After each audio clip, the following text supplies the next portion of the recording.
Hello everyone, very good morning friends. So I am Pragya Tiwari before you with the very important topic molecular mass and mole concept.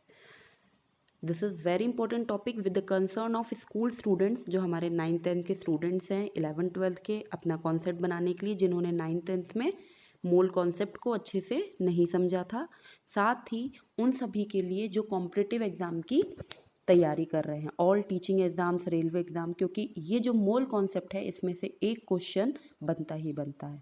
तो चलिए हम बढ़ते हैं हमारी NCERT की series जो हम चला रहे हैं क्लास 9th एंड 10th, जिसमें से कि क्लास 9th के चैप्टर 3 का ये लेक्चर 5 है। तो आज हम डिस्कस करने वाले हैं फॉलोइंग इंपॉर्टेंट टॉपिक्स पर। तो हमारा टॉपिक्स होंगे मॉलिक्यूलर मास, दूसरा है फॉर्मूला यूनिट मास, मोल कॉन्सेप्ट, पहले हम उसके कॉन्सेप्ट को समझेंगे और उसके बाद उसके डेफिनेशन में जाएंगे। डेफिनेशन समझने के बाद उसका क्या रिलेशनशिप है, मोल का मास से क्या रिलेशनशिप है और नंबर ऑफ पार्टिकल से क्या रिलेशनशिप है। After then we will calculate mole and will do the some practice questions. तो चलिए आते हैं पहला मॉलिक्यूलर मास। मॉलिक्यूलर मास से आप क्या समझते हो? अभी तक आपने एटॉमिक मास पढ़ा होगा। एटॉमिक मास सभी एटम्स का, जितने हमारे पास एलिमेंट्स हैं, नॉन एलिमेंट्स हैं, उन सभी एलिमेंट्स का एक अपना फिक्स एटॉमिक मास होता है। ओके, जैसे कि हम जानते हैं हाइड्रोजन का 1 होता है, बोरोन का 11 होता है, एल्यूमिनियम का 27 होता है, हीलियम का 4 होता है, लिथियम का 7 होता है, नाइट्रोजन का 14, ऑक्सीजन का 16, लाइक हमारे ये सभी एलिमेंट्स के एटॉमिक मास होते हैं। तो उन एटॉमिक मासेस में हमें पता है कि ये जो एटम्स होते हैं, ये एटम्स एटॉमिक फॉर्म में ही हमेशा नहीं रहते हैं, ये कंबाइन करते हैं और कंबाइन करके क्या बना लेते हैं? मॉलिक्यूल। तो जब ये मॉलिक्यूल का फॉर्मेशन कर लेते हैं तो उस पर्टिकुलर मॉलिक्यूल बनाने में वो एटम्स किस तरीके से बने हैं, कितने एटम्स आपस में जुड़े हुए हैं और उस पूरे का एक पर्टिकुलर क्या मास होगा, उसको हम कहते हैं मॉलिक्यूलर मास।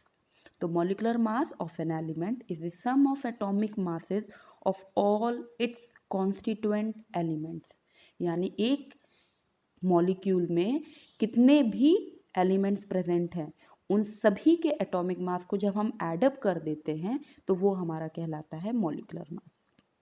इसको समझने के लिए हम एग्जाम्पल से भी समझेंगे। आपको ये पता होना चाहिए कि जो मॉलिक्यूलर मास है उसे हम एक्सप्रेस कैसे करते हैं? Atomic mass unit. Atomic mass units को हम शॉर्ट में लिखते हैं यू। ओके, और ध्यान रखिएगा इसमें हम कैपिटल यू नहीं लिखते हैं। हर छोटी सी बड़ी चीज़ मैं आपको अपने लेक्चर्स में बताऊंगी, जो कि आप नोट डाउन भी कर सकते हो, जो आपके लिए बहुत हेल्पफुल होंगे। तो जो हमारी यूनिट का यू है वो आपको हमेशा स्मॉल लेटर में लिखना होता है। तो समझते हैं हम एग्जाम्पल से। Molecular mass of water. Water में आप देखिए कौन से दो एलिमेंट्स हैं, एक तो हाइड्रोजन है और ऑक्सीजन। हाइड्रोजन और ऑक्सीजन को मिलाकर हम वाटर बनाते हैं और इसका अनुपात यानी कि रेशियो क्या होता है? 2:1। तो अगर हमें इसका मॉलिक्यूलर मास निकालना है तो जस्ट कुछ भी नहीं है, हमारे ये जो भी कॉन्स्टिट्यूएंट पार्टिकल्स है उनको एडअप करना है। जैसे कि हाइड्रोजन, हाइड्रोजन के कितने एटम्स प्रेजेंट है? 2 दिख रहा है हमें। हाइड्रोजन के जस्ट नीचे क्या दिख रहा है? ये देखिए हाइड्रोजन के नीचे दिख रहा है 2, तो यानी कि 2 एटम्स प्रेजेंट है। तो यहाँ हम क्या करेंगे, क्योंकि 2 है तो वैसे तो हाइड्रोजन का एटॉमिक मास होता है 1, पर 1 को हम किससे मल्टीप्लाई करेंगे? 2 से मल्टीप्लाई करेंगे। तो 2 × 1 यानी कि कितना हो गया हमारे पास? 2। अब इसमें हम ऐड करेंगे ऑक्सीजन का। ऑक्सीजन का एटॉमिक मास क्या होता है? 16। जैसा कि हम देख रहे हैं यहाँ ऑक्सीजन के साथ कोई भी न्यूमरल शो नहीं हो रहा है, यानी कि ऑक्सीजन का सिंगल एटम प्रेजेंट है।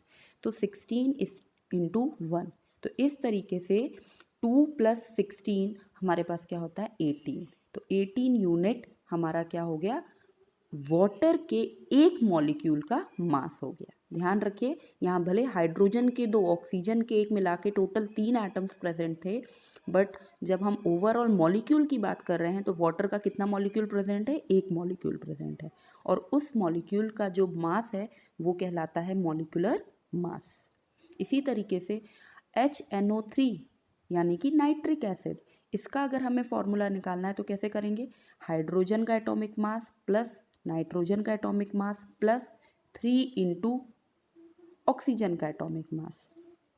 ओके, 3 क्यों मल्टीप्लाई किया है? क्योंकि ऑक्सीजन में 3 ऐड है, सबस्क्रिप्ट में 3 ऐड है, यानी कि 3 एटम्स ऑफ ऑक्सीजन प्रेजेंट है और हाइड्रोजन और नाइट्रोजन का केवल एक ही एक एटम्स प्रेजेंट है, इसलिए उसे हम मल्टीप्लाइड बाय 1 करते हैं। और मल्टीप्लाइड बाय 1 करने पर क्योंकि हमारा सेम नंबर आता है, तो शॉर्ट में या जल्दी में लिखने में कभी कभी हम वो चीज़ स्किप कर सकते हैं, बट 1 मॉलिक्यूलर मास पूछा जाएगा तो आपको स्टेप बाय स्टेप पूरे फॉर्मूला, अगर आप स्कूल लेवल में हो तो नोट डाउन करने पड़ेंगे, तभी उसके फुल मार्क्स मिलते हैं आपको।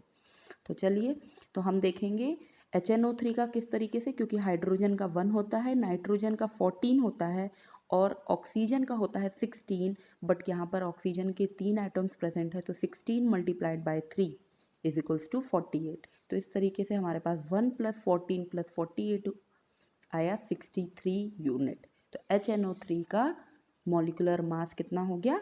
63 यूनिट।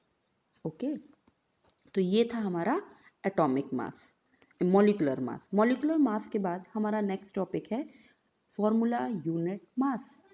एक्चुअली फॉर्मूला यूनिट मास कुछ नहीं है, मॉलिक्यूलर मास से ही मिलता जुलता है, बट फिर हमने इसको डिफरेंट टर्म या एक अलग से टर्म क्यों पढ़ रहे हैं? क्योंकि जब बात आती है फॉर्मूलाज की, पर्टिकुलर एक मॉलिक्यूल ना करके फॉर्मूला के टर्म में बात करते हैं, तब हम उसे फॉर्मूला यूनिट मास बोलते हैं। At the time when reaction is going on, तो किस फॉर्मूला को यूज किया हुआ है? तो जब हम रिएक्शन करते हैं, कोई भी केमिकल रिएक्शन हम लैब में वर्कआउट करते हैं, तो उस दौरान हमारे जो कंपाउंड्स होते हैं, मॉलिक्यूल होते हैं, उन्हें हम फॉर्मूला बोलते हैं। ओके, तो फॉर्मूला रिएक्शंस लिखते वक्त वो फॉर्मूला कहलाते हैं, इसलिए हम उसे फॉर्मूला यूनिट मास बोलते हैं। तो formula unit mass of a substance is the sum of atomic mass of all atoms in a formula unit of a compound. So formula unit mass is calculated in the same manner as we calculate the molecular mass. But the difference क्या है वो note down किया हुआ है. We use the word formula unit mass for those substance whose constituent particles are ions. ध्यान रखिए, जब वो आयोनिक फॉर्म में, अभी जैसा कि मैंने बताया कि जब लैब में हम किसी भी तरीके की केमिकल रिएक्शन को परफॉर्म करते हैं, तो लैब में जो रिएक्शंस होती है उसमें आयनाइजेशन होता है, डिसॉल्व होते हैं, तो उस तरीके से वहाँ पर आयंस का फॉर्मेशन होता है। तो वहाँ जब आयंस वाले टर्मिनोलॉजीज ऐड होते हैं, प्लस माइनस साइन वाले, तो उस केस में हम फॉर्मूला यूज़ करते हैं। तो सिंपल जैसे सोडियम क्लोराइड, क्योंकि हमें पता है सोडियम क्लोराइड में Na+Cl- मिलकर सोडियम क्लोराइड एक सॉल्ट का फॉर्मेशन करते हैं। तो इस कंडीशन में हम क्या करते हैं? फॉर्मूला यूनिट मास, सिर्फ केवल एक टर्म चेंज कर दिया है, बाकी सारी चीज़ें सेम हैं। तो फॉर्मूला यूनिट मास NaCl का क्या हो जाएगा?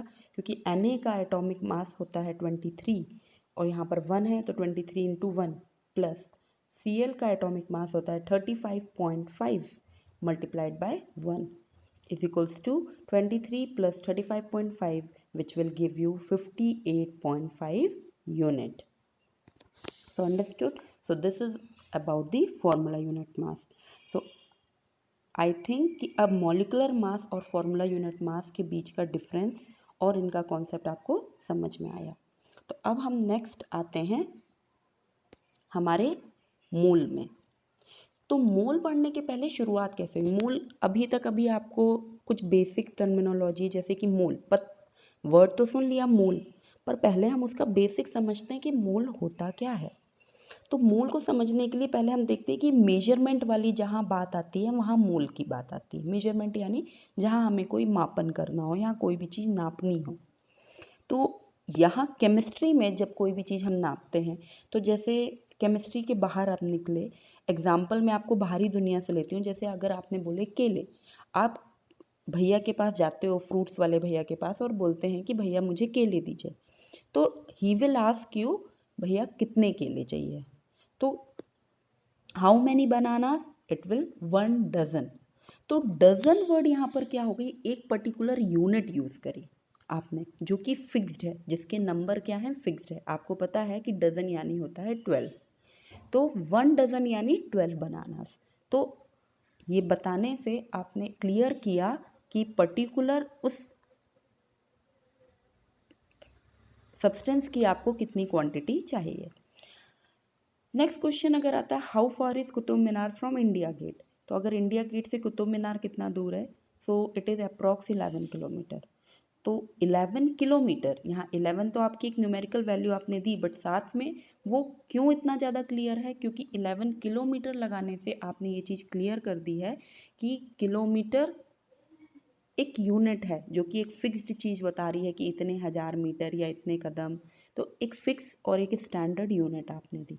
अगर आप टाइम की बात करें कि जैसे आपने पूछा how long this class will continue, it may be 1 hour और 30 मिनट्स, ये 1 घंटे भी चल सकती है और 30 मिनट, जितनी देर में आप लोगों को आपका कॉन्सेप्ट क्लियर हो जाए। So how much milk you want to make kheer, खीर बनाने के लिए कितना मिल्क चाहिए, वैसे तो हम 1 लीटर में भी बना सकते हैं, पर और अच्छी खीर और जब ज़्यादा लोगों के लिए बनानी हो तो 2 litre of milk, 5 litre of milk, 10 litre of milk, ये क्वांटिटी है। तो यहाँ जो लीटर है वो लीटर क्या है, आपकी यूनिट है। ओके, एक स्टैंडर्ड यूनिट है जो कि किसी अमाउंट को पहचानने में हेल्प करती है कि उसकी क्वांटिटी कितनी होगी, लगभग कितनी होगी। सो हाउ मैनी, लगभग नहीं, एग्जैक्ट कितनी होगी। ओके, तो next question is how many atoms are present in your pencil. Oh my God, तो this is a different type of question कि एक पेंसिल में कितने एटम्स हैं। तो यहाँ पर जो वर्ड आया एटम्स, ये जो एटम्स है, so it is a chemical term. तो इस तरह के केमिकल टर्म्स के बारे में अगर कोई हमसे पूछ ले कि गिन के बताओ ये कितने हैं, तो आई थिंक कि आप सुबह से लेके शाम तक उसे गिनने में निकाल दोगे। क्यों? क्योंकि ये जो एटम्स होते हैं वो इतने इतने माइन्यूट होते हैं, हमने पढ़ा है इतने माइन्यूट होता है, इनका साइज इतना छोटा होता है कि you can not count with the help of your naked eye. And second thing कि अगर आपने उसे काउंट कर भी लिया तो वो इतने ज़्यादा होते हैं कि आप उस काउंटिंग कंप्लीट करते करते आप अपनी काउंटिंग भूल जाओगे। तो ये तो एक डिफ़िकल्ट टास्क है कि अभी तक तो हमने सारी चीज़ें, जब किसी भी चीज़ का मेजरमेंट करते हैं तो हमारे पास कुछ यूनिट थी मेजर करने के लिए, जिसकी हेल्प से हम कुछ न्यूमेरिकल वैल्यू असाइन कर लेते थे, काउंटिंग करके उसकी फिक्स क्वांटिटी बताते थे। पर जब बात केमिस्ट्री की आती है या केमिकल्स की आती है तो उन्हें काउंट करना इतना ईजी नहीं है। तो इसे ईजी बनाने के लिए हमारे पास आया था मोल कॉन्सेप्ट। तो इसको अभी हम देखते हैं, समझते हैं।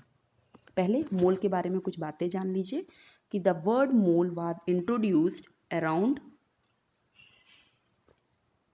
1896। ओके, ये 1896 में इंट्रोड्यूस किया गया था। विल्हेम ऑस्टवर्ल्ड नाम के एक साइंटिस्ट हैं, केमिस्ट से, who derived the term from Latin word. Actually एक लैटिन वर्ड है मोल्स। मोल्स का मीनिंग ये होता है हीप और पाइल, यानी इकट्ठे। जैसे आपने देखा होगा एक के ऊपर एक सिक्के रखे होते हैं तो आप लोग उसको ऐसा कहते हैं कि पाइल, या एक के ऊपर एक बोरियां जो सैक्स होती हैं वो रखी रहती हैं तो आप बोलते हो पाइल्स ऑफ सैक्स, है ना। हीप यानी ढेर, या पाइल यानी एक के ऊपर एक करके रखा हुआ। तो इस तरीके से वो मोल्स वर्ड का मीनिंग ये होता है। तो इस तरीके का एक लैटिन वर्ड उन्होंने इंट्रोड्यूस किया 1896 में। ओके, बट जब इसको एज अ यूनिट एक्सेप्ट कब किया गया, 1967, काफ़ी सालों बाद इसे एक्सेप्ट किया गया, ये बोल सकते हैं 1 सेंचुरी बाद एक्सेप्ट किया गया। To provide a simple way of expressing a large number of atoms और मॉलिक्यूल्स और एनी केमिकल सब्सटेंस। तो जब बहुत ज़्यादा large number of atom, molecule या कोई भी केमिकल सब्सटेंस, क्योंकि वो वैसे भी बहुत लार्ज होते हैं क्वांटिटी में, है ना, क्योंकि छोटे होते हैं, छोटे होने की वजह से वो कहीं पे भी अगर प्रेजेंट होते हैं तो लार्ज अमाउंट में प्रेजेंट होते हैं। तो उसे अगर हमें सिंपल वे में एक्सप्रेस करना है तो उसके लिए फिर एक नई यूनिट का इंट्रोडक्शन हुआ था, वो है मोल, जिसे 1967 में एक्सेप्ट किया गया है। तो हम देखते हैं मोल के बारे में समझने के लिए पहले मोल के कॉन्सेप्ट को समझते हैं। The mole concept is a convenient method of expressing the amount of chemical substance. ये बात तो आप सभी को क्लियर हो गई है कि मोल और कुछ नहीं है, एक तरीके का मेथड है जिससे हम किसी भी केमिकल सब्सटेंस की क्वांटिटी को, उसके अमाउंट को एक्सप्रेस कर सकते हैं। ठीक है, कि वो कितना है, अमाउंट कितना है। When dealing with particles of atomic level, और जब बात हम एटॉमिक लेवल की बात करते हैं या फिर हम ये बोल सकते हैं मॉलिक्यूलर लेवल की बात कर सकते हैं, तो हमको पता है इवन 1 ग्राम, 1 ग्राम में भी अगर बात करें 1 ग्राम की तो दिखने में लगेगा कि अरे जस्ट 1 ग्राम, ओ, बट 1 ग्राम को जब आप काउंटिंग करने बैठोगे तो it will never end, counting will never end.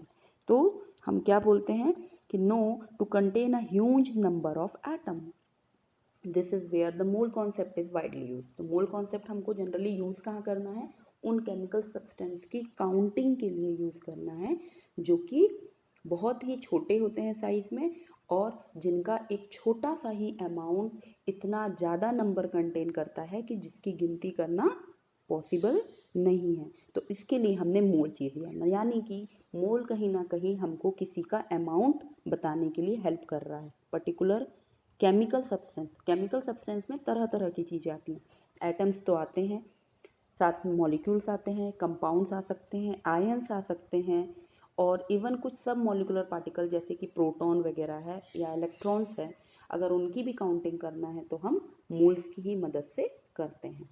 तो ये था हमारा मोल कॉन्सेप्ट का इंट्रोडक्शन।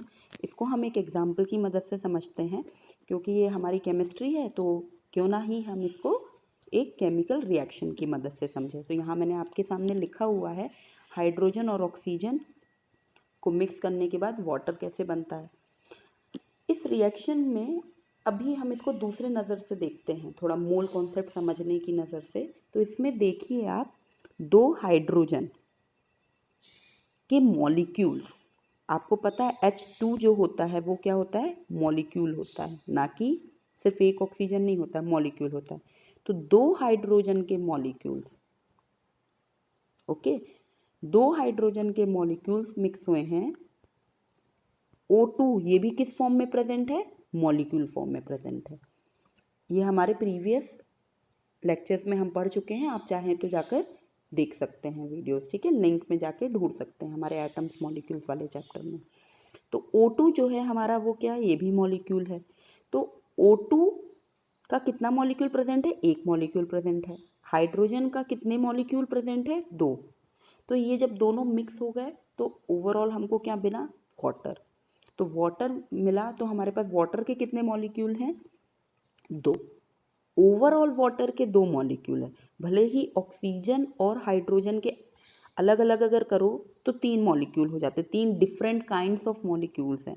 बट जब हमने मिक्सिंग करी तो क्योंकि हमें पता है कि हमें सारी चीज़ें बैलेंस करके चलनी होती है, यहाँ मॉलिकुलर लेवल में रिएक्शंस नहीं होती है, रिएक्शंस किस लेवल में होती है, एटॉमिक लेवल में। तो यहाँ एटॉमिक लेवल में मिक्सिंग हुई है, ओके, मिक्सिंग हमारी एटॉमिक लेवल में हुई है। बट क्योंकि दिखने में तो एटम्स नहीं दिख रहे हैं ना, तो हम एटम्स ना देखकर मॉलिक्यूलर को ज़्यादा आसानी से देख सकते हैं क्योंकि वो ज़्यादा बड़े हैं।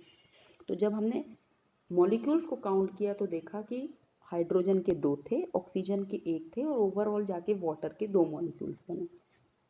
ठीक है, आप क्योंकि कहीं ना कहीं chemistry, law of conservation of mass, ये सारी चीज़ें जानते हो, तो हम ये भी जानते हैं कि यहाँ पर ओवरऑल हाइड्रोजन का कितना मास प्रेजेंट है। मास के फॉर्म में अगर बात करें तो हाइड्रोजन का कितना मास है, टोटल हाइड्रोजन के 2 और 2, टोटल मतलब 4, तो 4 यूनिट ऑफ हाइड्रोजन प्रेजेंट है। ऑक्सीजन में हमें पता है 16 होता है मास, और ऑक्सीजन के 16 मतलब यानी 2 एटम प्रेजेंट है, तो 16 इंटू 2 यानी 32। ऑक्सीजन का 16 होता है ना मास, तो 16 टू ज़ा 32, और हाइड्रोजन का होता है 1, और क्योंकि 4 एटम्स है तो 1 into 4 is equals to 4 and 16 into 2 is equals to 32। तो इस तरीके से हाइड्रोजन का मास है यहाँ पर 4 और ऑक्सीजन का मास है यहाँ 32, और ओवरऑल जब वाटर का मास मिला तो ये 36 हुआ। तो यहाँ इस कंडीशन में आप देखिए कि 16, 4 प्लस 32 इज इक्वल्स टू 36। तो मास के केस में ये क्या है, कंजर्व है, law of conservation of mass. Molecular केवल मैंने जो आपको बताया कि यहाँ हाइड्रोजन के 2 मॉलिक्यूल और ऑक्सीजन के 2, ये केवल उसको समझने के लिए ये बोल सकते हैं इजी वे में, कन्वीनियंट वे में एक्सप्रेस करने के लिए। तो यहाँ पर बात इस तरीके से जब हम करते हैं कि हाइड्रोजन के 2 और ऐसा, तो इसमें आप देख रहे हो कि कहीं ना कहीं law of conservation of mass follow नहीं हो रहा है। तो इसमें मोल कॉन्सेप्ट ने अपना हेल्प किया। मोल कॉन्सेप्ट ने कैसे हेल्प किया देखते हैं समझने के लिए। देखिए आप, ये आपके सामने एक पिक्चर है जिसमें 6 मैंगोज हैं, 6 ग्रेप्स हैं, 6 वाटरमेलन्स हैं। 6 यानी हम ये बोल सकते हैं आधा दर्जन। इसको इस तरीके से भी समझ सकते हैं कि आधा दर्जन मैंगोज, ग्रेप्स और वाटरमेलन्स हैं आपके पास। सभी के आधे आधे दर्जन है, यानी नंबर सबकी क्या है, फिक्स है। नंबर ऑफ यूनिट्स, अगर कोई बोले आपके पास कितने नंबर हैं, number of mangoes, number of grapes, number of watermelon, सभी क्या है, सेम। पर जब आप इनको एज अ मास कैलकुलेट करने जाओगे कि 6 मैंगो का mass, it will be more than 1 kg। 6 grapes का अगर आप मास कैलकुलेट करने जाओगे तो ये सिर्फ कुछ ग्राम ही होंगे, और 6 वाटरमेलन का अगर मास करने जाओगे तो it will be I think 5 to 6 kg। तो इस तरीके से हम ये देख रहे हैं, मोर देन 6 kg। तो इस तरीके से हमने देखा कि भले ही सबके नंबर सेम, यहाँ हमने एक चीज को फिक्स किया हुआ है। किस चीज को फिक्स कर दिया, उसके नंबर को फिक्स कर दिया है। मास भले ही सबका अलग अलग है, पर उसके नंबर को हमने फिक्स कर दिया है। तो अभी तक आपने देखा था, अगर आप मेजरमेंट की कहानी जानते हो तो मेजरमेंट में हम कुछ एक चीज फिक्स कर देते हैं, उस फिक्स वाली चीज को हम क्या बोलते हैं, यूनिट। तो देखिए बच्चों, यहाँ पे भी हमने क्या किया, फिक्स किया। यहाँ फिक्स किया नंबर। तो ये जो नंबर हमने फिक्स किया है, उस पर्टिकुलर फिक्स्ड नंबर को ही हमने क्या बोला है, मोल। तो ये जो नंबर हमने क्या कर दिए हैं, फिक्स्ड नंबर किए हैं, फिक्स्ड। यही जो फिक्स्ड नंबर हैं ये हमारे क्या कहलाएंगे, मोल कहलाएंगे। तो देखते हैं कितने नंबरों को हमने फिक्स कर दिया है और कितने नंबर मिलाकर एक मोल का फॉर्मेशन करेंगे। तो अब आपको मोल का कॉन्सेप्ट समझ में आया कि जब हमारे पास केमिकल्स वाली बात आ रही थी, तो क्योंकि वो बहुत ज़्यादा थे, तो बहुत ज़्यादा की जगह हमने क्या कर लिया, एक एक हीप बना के रख लिया, जैसे ढेर बना दिया हमने। हमारे पास बहुत सारी बालू, यहाँ बिखरी हुई बालू थी, इसको काउंट कर पाना मुश्किल है, बट आप इसको ऐसा कर सकते हो, ये आपने बालू के ढेर बना लिए, तो आप ऐसा बोल सकते हो कि मेरे पास अब 7 हीप्स ऑफ रेत है। आपके पास टोटल 7 ऐसे ढेर हैं रेत के। तो अब इसकी काउंटिंग करना, मतलब थोड़ा सा बताना, इसको एक्सप्रेस करना आपको क्या हो गया, इजी हो गया। ठीक है, तो यहाँ पर जो मोल्स है वो कहीं ना कहीं किससे रिलेटेड है, नंबर से रिलेटेड है। और इसे नंबर से इसलिए, इस यूनिट को नंबर से इसलिए रिलेट किया गया है क्योंकि नंबर काउंटिंग करना ज़्यादा इजी होता है एज कंपैरिजन टू मास। मास के लिए क्योंकि पर्टिकुलर कोई इंस्ट्रूमेंट की ज़रूरत पड़ती है, बट नंबर के लिए सिंपली हम काउंट कर लेते हैं। ठीक है, तो चलिए हम देखते हैं definition of mole. A mole is defined as the amount of a substance that contains exactly कितने numbers, 6.022 14076 into 10 to the power 23। Okay, it is a very specific number और बहुत बड़ा नंबर भी है। बड़ा नंबर तो लेना ही था क्योंकि बात यहाँ पर केमिकल्स की आ रही है जो कि काउंटिंग में बहुत, दिखने में बहुत छोटे हैं। तो mole is defined as the amount of substance that contains exactly 6.022, हम इसको राउंड फिगर में ले सकते हैं, 6.022 into 10 to the power 23 elementary entities. तो यहाँ एलिमेंट्री एंटिटीज कौन कौन सी हैं, वो एटम्स भी हो सकती हैं, मॉलिक्यूल्स हो सकती हैं, mono atomic, poly atomic ions हो सकते हैं, या कोई भी अदर पार्टिकल जैसे कि इलेक्ट्रॉन्स भी हो सकते हैं। So amount of substance, substance का वो अमाउंट जिसमें टोटल कितने नंबर प्रेजेंट है, 6.022 and 10 to the power 23। Yes, हर बार चाहे वो कोई भी हो, हमारा नंबर क्या होना चाहिए, फिक्स होना चाहिए, तभी तो उसको एज अ यूनिट हम यूज़ कर रहे थे। तो वो नंबर कितना है जो कि फिक्स्ड नंबर है, 6.022। यानी कि आप इधर देखो, अगर मैं बोलूँ 1 मोल ऑफ मैंगोज, यानी कि कितने mangoes, 6.022 into 10 to 6.022 into 10 to the power 23। कितने watermelons, 6.022 into 10 to the power 23 watermelons. कितने grapes, 6.022 into 10 to the power 23। यानी इतने ग्रेप्स जब आप ले लोगे, इतने नहीं, 6 नहीं, कितने ग्रेप्स लोगे, 6.022 into 10 to the power 23 grapes जब आप इकट्ठे कर लोगे, यानी कि आपने कितने ग्रेप्स ले लिए हैं, 1 मोल ऑफ ग्रेप्स ले लिए। 6.022 10 to the power 23 आप मैंगोज को साइड में करा, यानी कितना साइड में किया, 1 मोल साइड में किया। ठीक है, तो ये था हमारा मोल। तो देखते हैं 1 मोल ऑफ एनी स्पीशीज, चाहे वो एटम्स की बात हो, मॉलिक्यूल्स की, आयंस की या पार्टिकल, वो क्या है, is the quantity in number, that is 6.022। अगर पूरा डिटेल में लिखना है तो 14076 इंटू 10 टू द पावर 23। आप 6.022 इंटू 10 टू द पावर 23 इतना ही याद रखें, आपके लिए इतना ही हेल्पफुल होगा। ओके, इतनी क्वांटिटीज तो है, किसी भी स्पीशीज की अगर 1 मोल है यानी उसके नंबर कितने होंगे, 6.022 into 10 to the power 23, having a mass equal to its atomic और मॉलिक्यूलर मास इन ग्राम्स। यानी कि इस मोल यूनिट को समझने के बाद हमने देखा कि इसे हम मास से भी रिलेट कर सकते हैं। अगर हमें किसी भी स्पीशीज की मोल पता है तो उसको हम मास से कैसे वो कर सकते हैं, उसका जो मास होता है वो उसके एटॉमिक या मॉलिक्यूलर मास के बराबर ही होता है। यानी कि मॉलिक्यूलर मास जो हमने पढ़ा था वही क्या मोलर मास है, नहीं, उसको अगर हम ग्राम्स के रूप में एक्सप्रेस करते हैं तो, यानी कि मॉलिक्यूलर मास या एटॉमिक मास को हम मोलर मास बोल सकते हैं अगर उसकी यूनिट यू ना होके जी हो जाए, यानी ग्राम्स।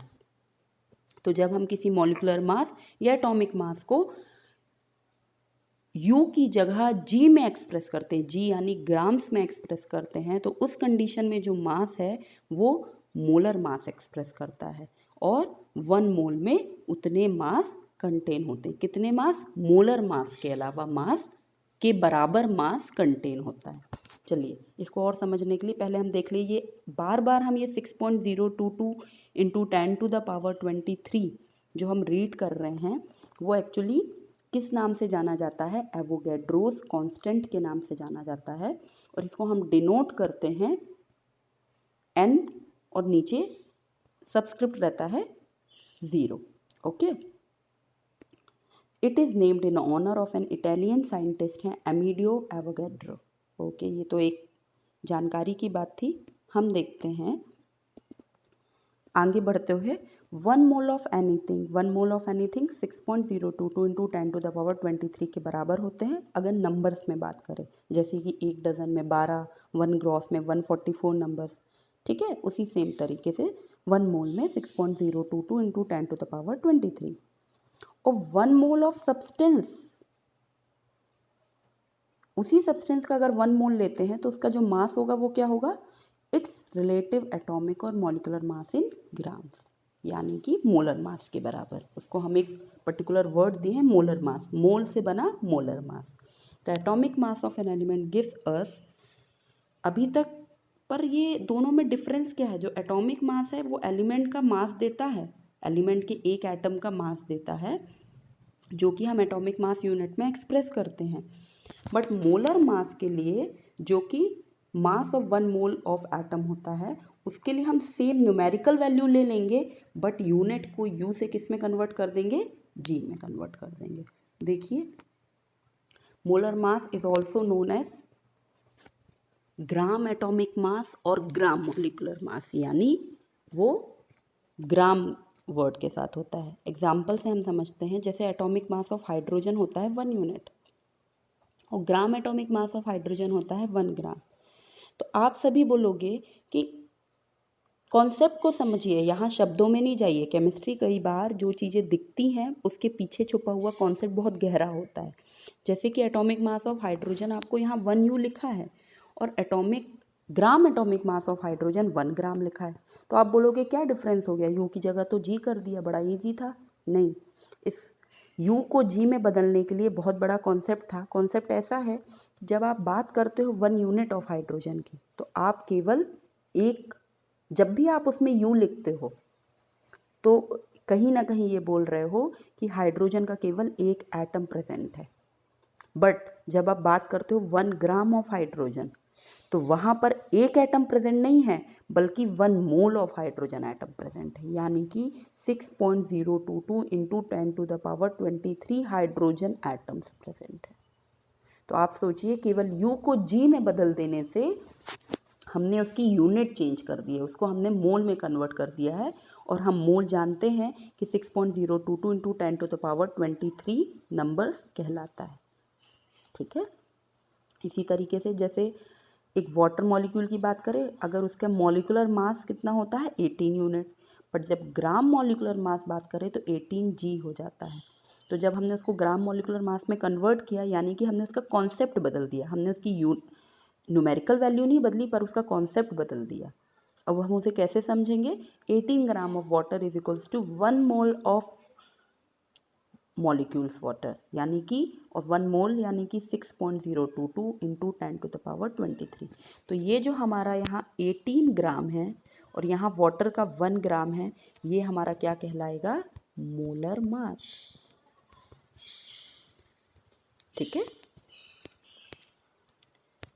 इसी तरीके से देखिए ये हमारा रिलेशनशिप है। मोल को हमने बीच में रखा है, एक साइड रखा है मास, एक साइड रखा है हमने एवोगैड्रोस नंबर। तो जैसे अगर कार्बन एटम्स की बात करें तो कितने carbon atom? 6.022 into 10⁻23 atoms of carbon. But यहाँ पर जब हम मास की बात करेंगे तो हमें पता है कार्बन का मास कितना होता है? 12। तो 12 ग्राम ऑफ कार्बन एटम, क्योंकि केवल एटम की बात करी है तो इसलिए 12 ग्राम लिखा है। जैसे हाइड्रोजन एटम की बात करें तो 6.022 इंटू 10, नंबर हमेशा फिक्स रहेगा क्योंकि ये एक यूनिट है, ध्यान रखना। 6.022 कहीं ना कहीं एक मोल को रिप्रेजेंट कर रहा है, वो एक यूनिट है इसलिए वो फिक्स रहेगा। Atoms of hydrogen. और हाँ, अगर आप इसकी वो बढ़ा दोगे 2, 3, 4 तो इसको भी मल्टीप्लाइड बाय 2, 3 करते जाओगे तो 1 मोल ऑफ हाइड्रोजन एटम। और अगर मास की बात करो तो 1 ग्राम ऑफ। अगर आप किसी भी पार्टिकल्स की बात करो, चाहे वो एटम्स हो, मॉलिक्यूल्स हो, आयन्स है, उसके नंबर हमेशा एवोगैड्रो नंबर बराबर होंगे और उसका मास हमेशा mass, relative mass of those particle in grams रहेगा। ठीक है, और अगर मॉलिक्यूल की बात करते हैं तो भी मॉलिक्यूल भी फिक्स रहेंगे, चाहे एटम्स की बात करो चाहे मॉलिक्यूल की बात करो, हर कंडीशन में नंबर फिक्स रहेगा। मॉलिक्यूल यानी अगर यहाँ पे आप हाइड्रोजन का H2 ले लेते हो तो ये 6.022 इंटू 10⁻23 इंटू 2 नहीं हो जाएगा। ध्यान रखिएगा, बात जब आप मॉलिक्यूल की कर रहे हो तो ये मॉलिक्यूल केवल एक ही है। बट हाँ, अगर आप यहाँ पे बात करते हो एटम्स की, यहाँ हाइड्रोजन के कितने एटम्स प्रेजेंट है? तो 2 एटम्स प्रेजेंट है। तो जब एटॉमिक मोल पूछ रहे हो, मास ऑफ हाइड्रोजन एटम का मोल के फॉर्म में कर रहे हो तो आप मल्टीप्लाइड बाय 2 कर सकते हो। इसलिए ये बात भी ध्यान दीजिएगा कि वहाँ पर किस तरह की टर्मिनोलॉजी यूज हुई है, एटम या मॉलिक्यूल। ठीक है, तो अब हम आते हैं कुछ फॉर्मूलाज में। नंबर ऑफ मोल्स हम कैसे निकालते हैं? नंबर ऑफ मोल्स का फॉर्मूला है given number of particles divided by Avogadro's number. ध्यान रखिए क्योंकि नंबर हमारी एक फिक्स यूनिट है तो इसलिए हमने उसको बेस में रखा है। जितने भी पार्टिकल्स दिए हैं उसको आप क्योंकि फिक्स्ड नंबर से डिवाइड कर लो तो आपके नंबर ऑफ मोल्स निकल आएंगे। बट कभी कभी क्वेश्चंस में मास दिया होता है, मास वाले कंडीशन में हम क्या करते हैं, नीचे हम कौन सा मास लेते हैं? मोलर मास, जो कि हमें पता है 1 मोल का मास होता है, और ऊपर जितना भी मास आपके क्वेश्चन में उस एंटिटी का दिया हुआ है। और ये हमारे 2 बेसिक फॉर्मूलाज हैं, नंबर ऑफ मोल्स अगर पार्टिकल्स के फॉर्म में और नंबर ऑफ मोल्स मास के फॉर्म में। कभी कभी मोल्स दिया होता है, मास पूछ लेता है, तो हमें कुछ भी नहीं करना है, कुछ इंटरचेंज करना है वैल्यू की इधर उधर। अगर मास दिया है तो इन दोनों को मल्टीप्लाई कर लेंगे, यानी molar mass into number of moles. और अगर नंबर ऑफ पार्टिकल्स दिए गए हैं तो फिर हम इन दोनों को मल्टीप्लाई करेंगे, एवोगैड्रोस नंबर और नंबर ऑफ मोल्स। क्वेश्चंस कई बार घुमा फिरा के पूछ लिया जाता है, ये दिया होता है और उससे ये निकालना होता है। मास दिया हुआ है और आपको निकालना पार्टिकल्स है, तो मास से आप मोल्स निकाल सकते हो, मोल से फिर पार्टिकल्स निकाल सकते हो। तो कई अलग अलग तरीके होते हैं, कुछ क्वेश्चंस अपन देख लेते हैं। Calculate the number of moles of 52 gram of helium. तो यहाँ पर मोल्स पूछा है और दिया गया क्या गया है? मास। मास दिया है तो हमारे मोल का फॉर्मूला क्या है? Given mass divided by molar mass. Given mass कितना है 52। मोलर मास, हीलियम का क्या होता है, यहाँ पे हीलियम एटम फॉर्म में प्रेजेंट है, तो हीलियम का क्या है 4। तो इस तरीके से 52 डिवाइडेड बाय 4 कितना होता है 13, यानी 52 ग्राम ऑफ हीलियम में नंबर ऑफ मोल्स कितने होंगे 13 मोल्स प्रेजेंट होंगे। मोल्स लिखना ज़रूरी है, ठीक है। इसी तरीके से अगर आप बात करते हैं 12 पॉइंट, अच्छा हीलियम एटम्स ही दिए हैं बट किस फॉर्म में दिए हैं, नंबर के फॉर्म में दिए हैं। तो जब नंबर वाला फॉर्म है तो हमारा फॉर्मूला क्या हो जाता है, गिवन जो भी नंबर हैं, जो भी नंबर ऑफ पार्टिकल्स होते हैं, तो नंबर ऑफ पार्टिकल्स जो कि गिवन है डिवाइडेड बाय हमारा फिक्स्ड नंबर क्या है, एवोगैड्रो नंबर। एवोगैड्रो नंबर को हम n0 भी लिख सकते हैं और फिर उसको हम ब्रैकेट में लिख सकते हैं, ठीक है। तो नंबर ऑफ पार्टिकल्स हमारे कितने गिवन हैं 12.044 into 10 to the power 23 divided by किससे करना है हमको, एवोगैड्रो नंबर की यूनिट क्या होती है 6.022 इंटू 10 टू द पावर 23। तो जब आप इसको डिवाइड करते हैं तो ये डायरेक्टली 2 से हो जाएगा, यानी यहाँ नंबर ऑफ मोल्स कितने हैं 2। तो देखिए नंबर से हमने मोल्स निकाल लिए 2 और मास से निकाला था 13। ऐसे यहाँ पर क्या दिया गया है। अब नेक्स्ट क्वेश्चन है सोडियम का। सोडियम का हम कैसे निकालेंगे, यहाँ पर मास दिए अगेन, तो मास की कंडीशन में हमको क्या मोलर मास पता होना चाहिए।